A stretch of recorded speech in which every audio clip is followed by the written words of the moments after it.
rebuttal segment, which you do not want to miss. But we're going to begin tonight with wars and talk of more wars. The U.S. is presently engaged in wars in 7 countries. Probably less than 1% of you watching this newscast right now could name them because our media and our government prefer that you don't even know. I, not just as a journalist, but as a fellow American, believe that we should know.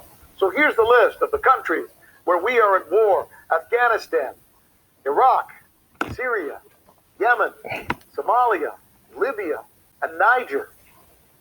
By the way, we also have more than 850 military bases around the world, some of which look more like cities than bases. Why am I telling you this? Here's why. Aaron.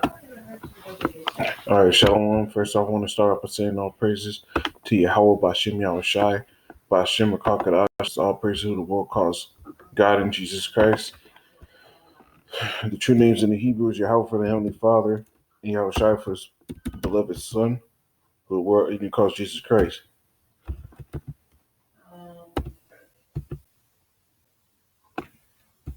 I also want to say double honors to the elders and apostles of Great Millstone, and peace and mercy to the hopeful late preachers for word and truth and sincerity. This is Brother Tazabah, Lord will, with another video to edify. And we're going to go into this video a little bit, man, because I'm going to play it again. I'm going to grab points why he's going. That's coming up in our media muddle segment, which you do not want to miss. But we're going to begin tonight with wars and talk of more wars. The U.S. is presently engaged in wars in 7 countries. Probably less than 1% of you watching this newscast right now could name them because our media and our government prefer that you don't even know. He said we want to start off by talking about wars and more wars. This is Matthew 24:6. It says,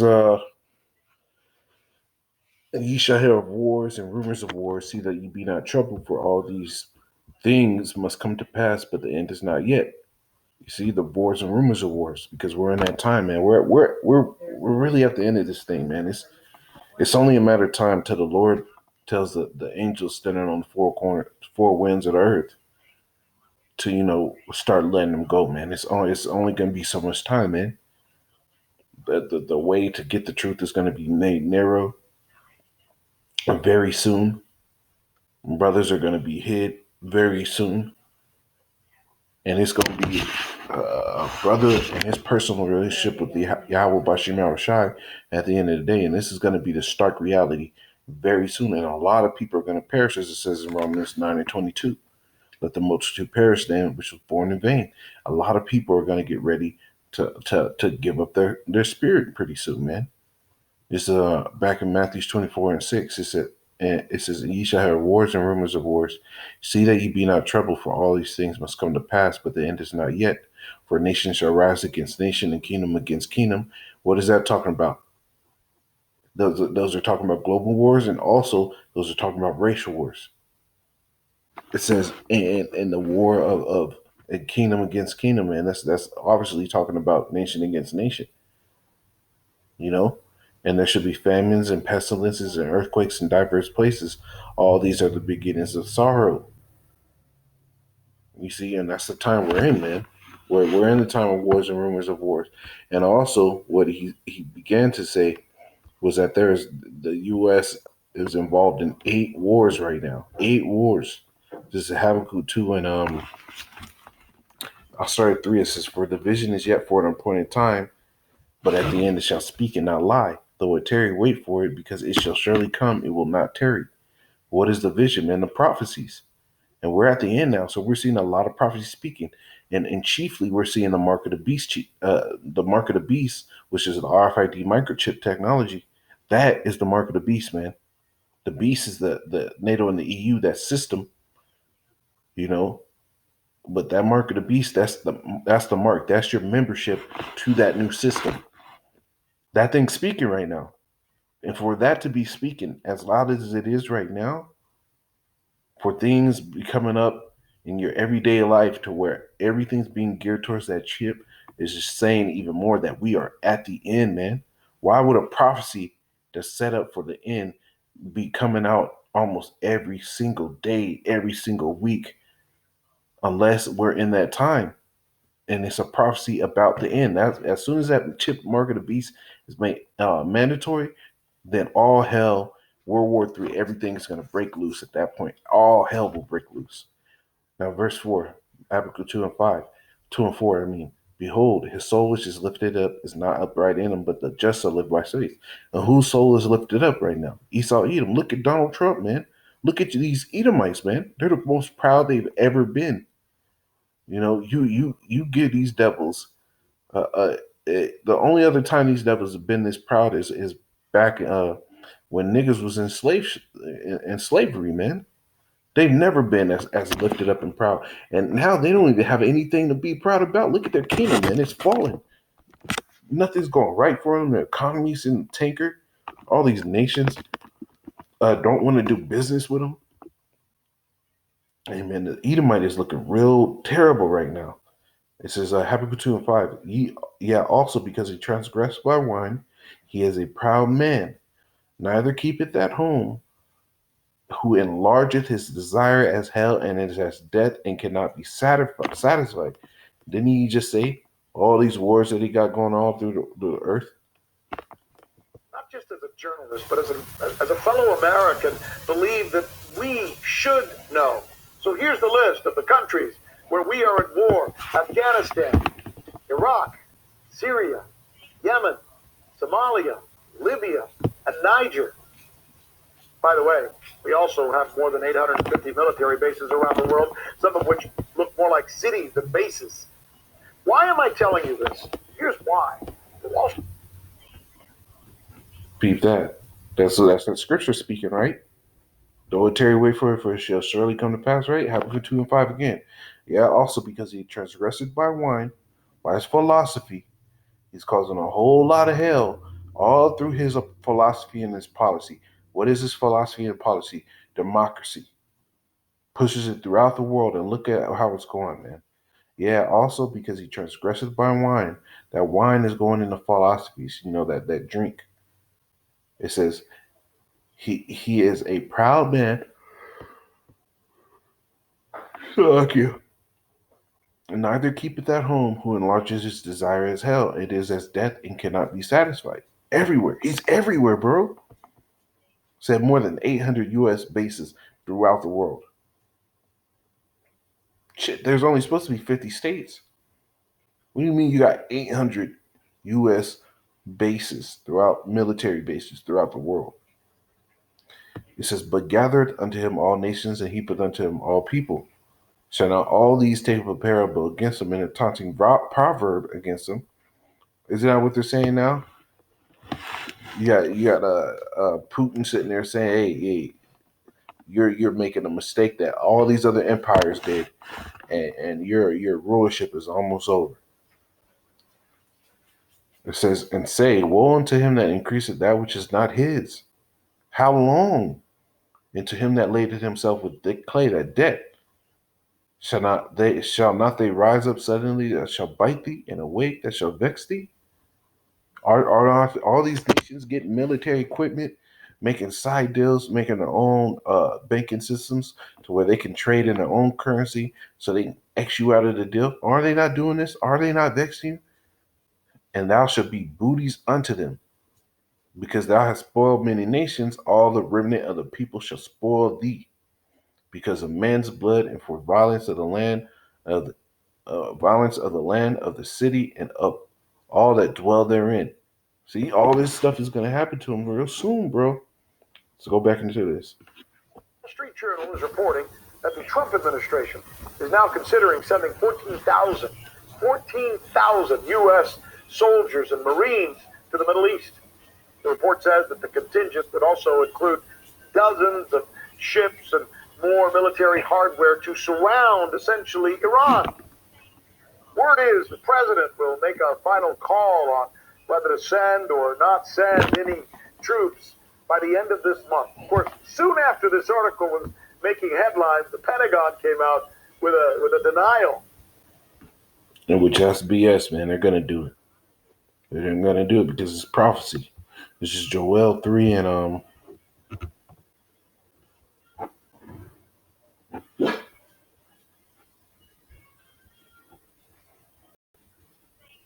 9. It says, proclaim ye this among the Gentiles, prepare war, wake up the mighty men, let all the men of war draw near. Let me get the rest of this.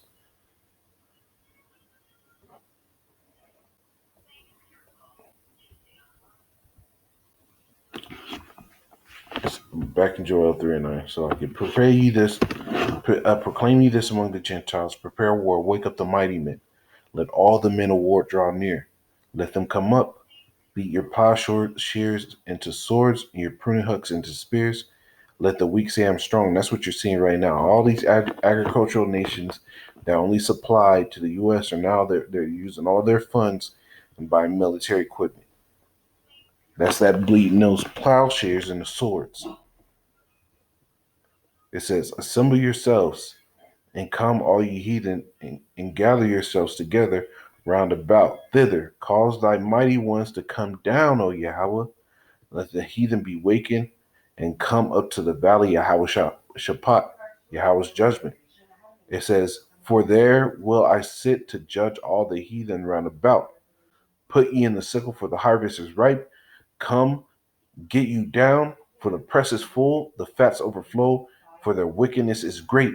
Multitudes, multitudes in the valley of decision.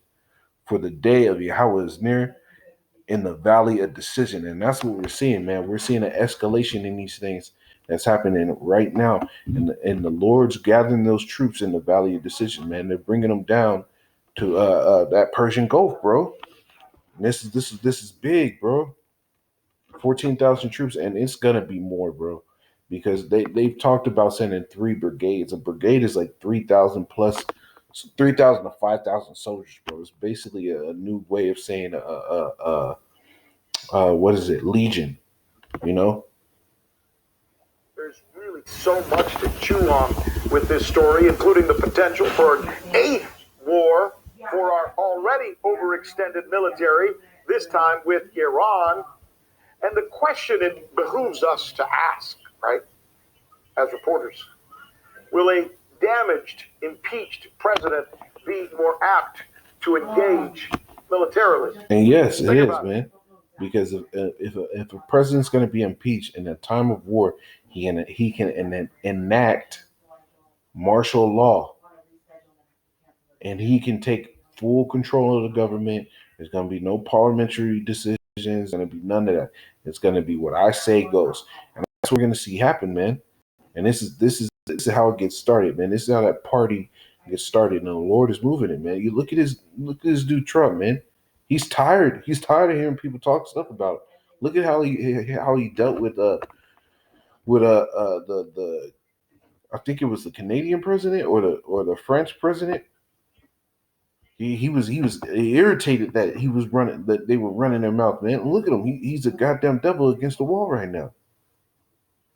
This is Zephaniah 3 and 8. It says, therefore wait ye upon me, said Yahweh, until the day that I rise up unto the prey, for my determination is to gather the nations, and I will assemble the kingdoms to pour upon them my indignation, even all my fierce anger. For all the earth shall be devoured with the fire of my jealousy. You see? And that's what we're seeing. Everything is getting turned up so the Lord can bring all these armies down to the valley of Yahweh Shaphat, Salakia. You know, this is what is happening. And it's moving along faster and faster.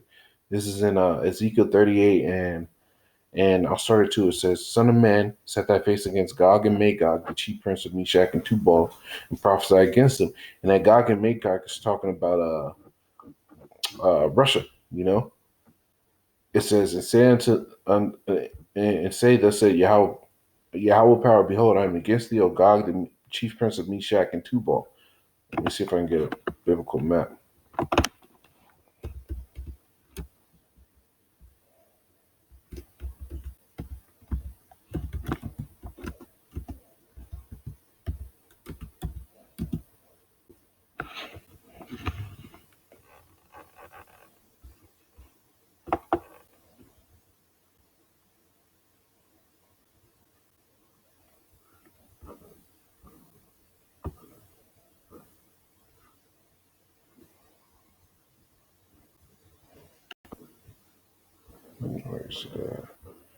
There's always like one that always pops up.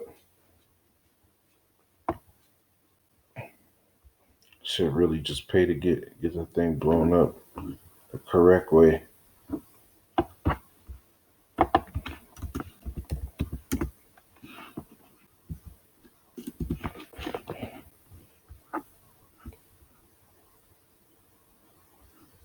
Here it is.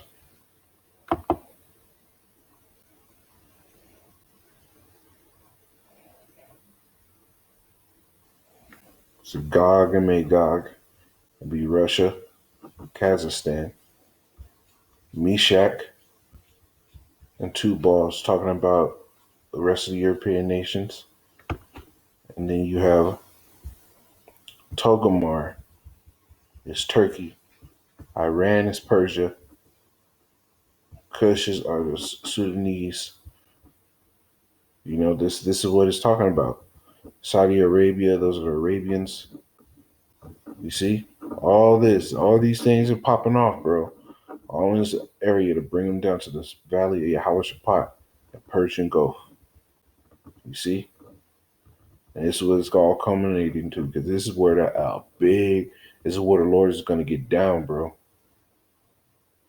This is where the Lord is going to get down. You see? And this one's there. Hey, we're almost there. We are almost there. It says, and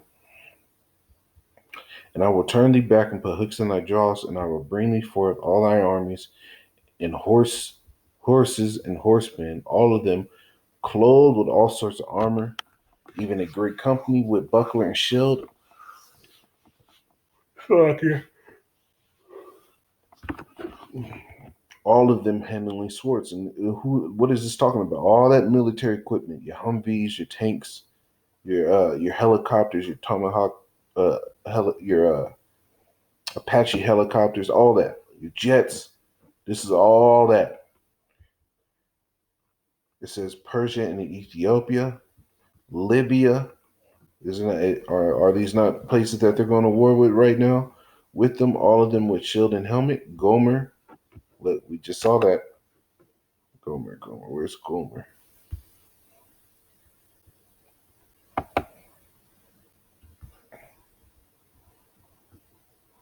Where's Gomer? Yep, Gomer. That's East Turkey or West Turkey. Gomer.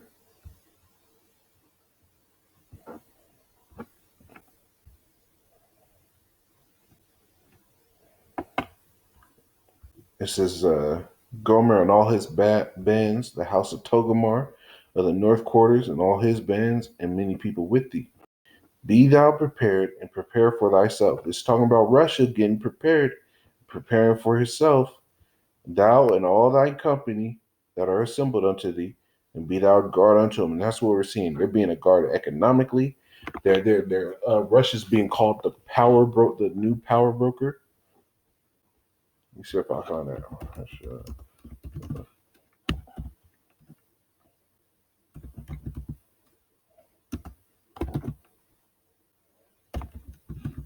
He's being called the new power broker of the earth.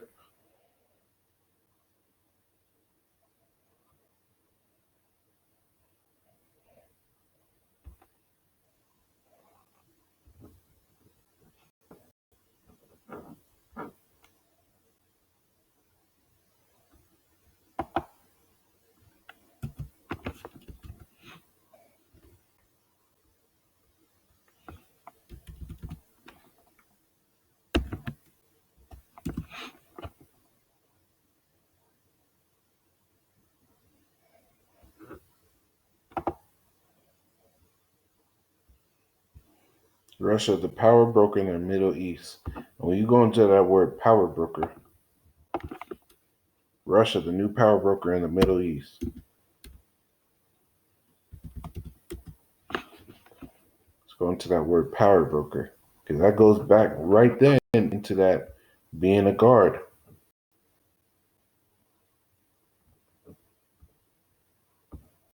Let's see if I can get it. What is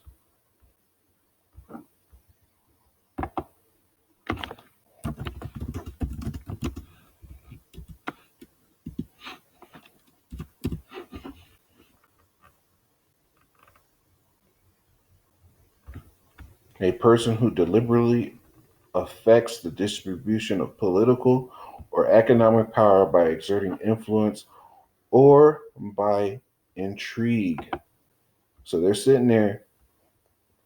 A power broker is a person who influences people to vote towards a particular client in exchange for political and financial benefits. Power brokers can also negotiate deals with other power brokers to meet their aims.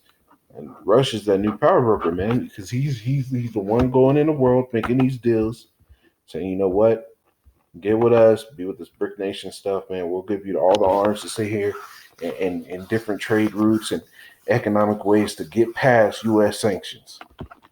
That's what he's doing, man. He's being a guard to all those around him.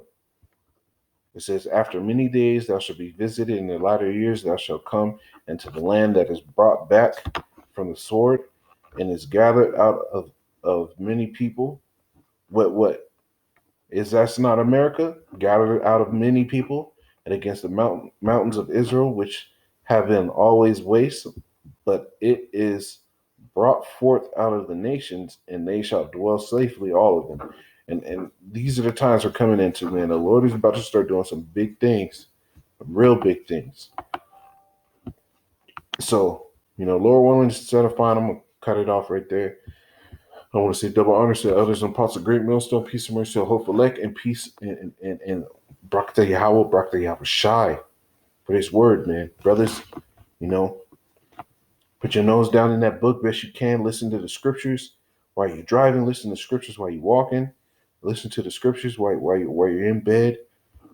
Try to get into this as best you can. Build your spirit up. We're there, man. We're really there. We're really there. Shalom.